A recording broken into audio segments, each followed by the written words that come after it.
filming with right now. It's a Sony Alpha 7 III and I'm super happy with it.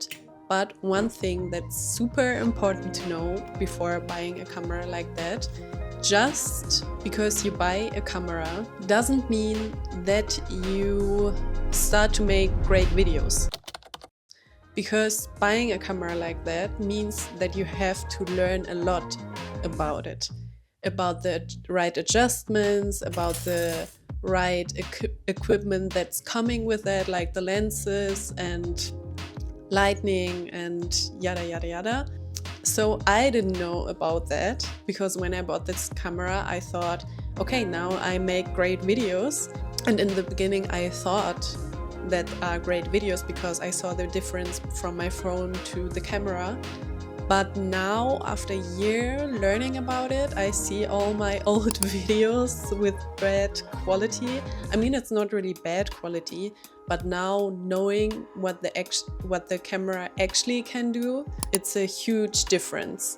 So yeah, I actually would like to go back to all my vacations I did to just take all the videos again, because yeah, I'm not using old videos anymore because it's, yeah, when I uploaded it you can see the difference of the quality, but it's a process. I'm improving, so this is one thing you need to know before buying a camera. But I would recommend it 10 out of 10 because I love to film with a camera. So if you love to film with a camera instead of a phone, maybe you need to buy a camera. Next thing I want to talk about, a thing I didn't even use a lot when I bought it, but now lately I'm using it a lot in my videos. And it's the Magic Arm. I have it right here actually. Doesn't seem like so interesting. What you can do with it is like doing these amazing overhead shots. And this is why I bought it, but actually it's not that easy to use it for it because you always need something to put it there. So I always use my door or like something that's up there. Yeah, and sometimes you don't have anything there, so you can't do the overhead shots. But it's not the only thing you can use it for. You can also use it for these interesting POV shots, like filming how you draw something or you're writing something, or like, yeah, a POV shot. Make the videos a lot more interesting. So if you consider to make your videos a little bit more fun and interesting, maybe it's one thing you need. But as I said, just to buy it for the overhead shot, it's, yeah, I think there are better ways to do it. So I would say 8 out of 10. The next thing I bought and I recommend is an ND filter. I don't recommend especially this one, but this is what I bought and I find it really cool that you can switch, like you have like a lot of variations of it, like I don't know how to say it. With the ND filter, it was important to me to not buy the cheapest one because it can happen that they reduce the quality of your videos if you don't take the money in your hand. It's just like this little thing, but it can like cost a lot. So especially you need one if you have a camera lens with a wide aperture, because like when you film outside in the sun, it's like easy to overexpose with this kind of lens. That's the thing, and I would recommend it. Yeah, if you have like the same camera lens, but if not, and if you don't film with the camera, so you don't need a ND filter. But yeah, so you know. So with that, I'm also coming to the next thing I bought this year. It was an investment. I needed to save a little bit for that because a camera lens is so expensive. The camera is also already expensive, and then buying all the right lenses, yeah, can be a lot.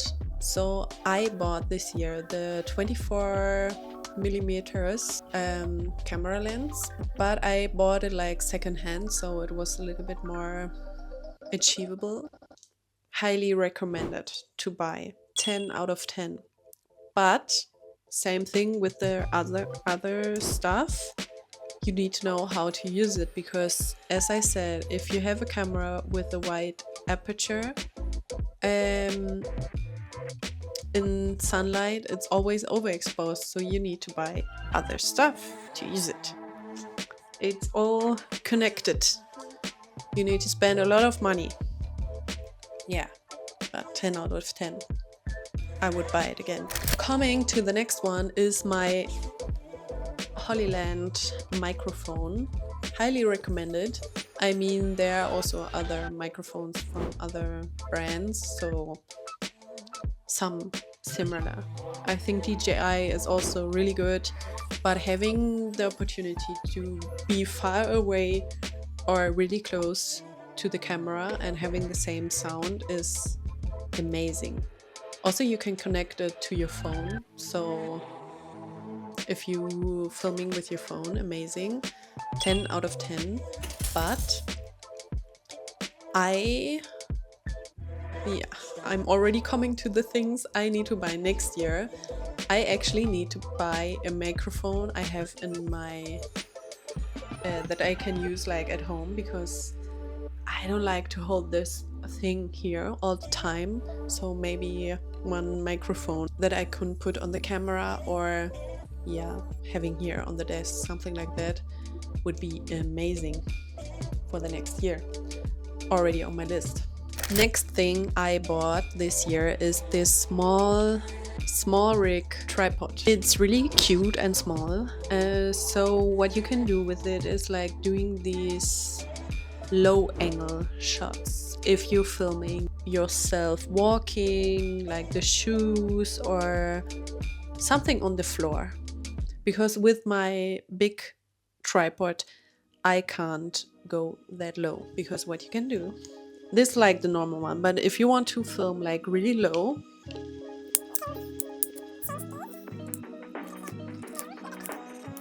and then you put your camera down here and you can really film on the floor. Nice thing to have, actually.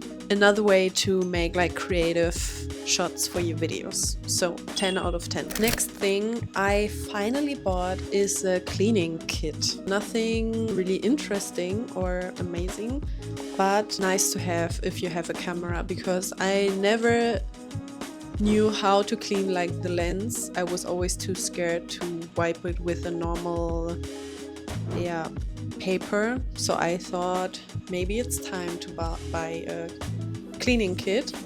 And there are also stuff in it like to clean your laptop, your AirPods. So nice to have. 10 out of 10. And another thing I highly recommend, if you have the same camera like me, or a camera where you can't like move the monitor so you can't see yourself, is buying a mirror you can put on the camera and see yourself. Highly recommended. It changed a lot how I create, because it's super boring to don't see yourself and don't know if you're actually in the middle of the camera. So 10 out of 10. So these were the things that are essential for me as a content creator, creating like content focusing more on cinematic videos. If you're just want to create content, you don't need all this stuff, because it's like really expensive to start with that, and thinking you have to buy everything of that. No, you don't have to buy that. It's just what I'm using this year, and I already created before this also videos just with my phone or another camera, so you don't need that. But this is, looking back, this is what I used. And now coming to the things I maybe consider to buy in the coming year. So as I already mentioned, I would buy like another microphone I can put on my desk or on my camera to not have this microphone all the time in my hands. But maybe what's more important on my list is buying a light or a softbox, because I really want to focus on cinematic content, and I can see and I saw that you can do a lot with light, and I know you can do a lot of with light, but I always thought, yeah, I want to save money, so I'm just using the daylight. But now I want to experience more, and as I mentioned with the magic arm, it's hard sometimes to do like these nice overhead shots. So maybe I also thinking of buying like a C stand, but these are so big and so unhandy, like heavy as fuck. Like you need also to buy sand weight so it doesn't fall over when you put your camera like this. Yeah, so I was thinking already a long time about it, but maybe for the next year it's something. And that's it for now. I hope you liked the video, and let me know in the comments what gear you're using as a content creator, or if you're becoming a content creator, what kind of gear you're interested in, if you want to film with your phone or more like with camera. And yeah, let me know. I'm super interested, and see you in the next one.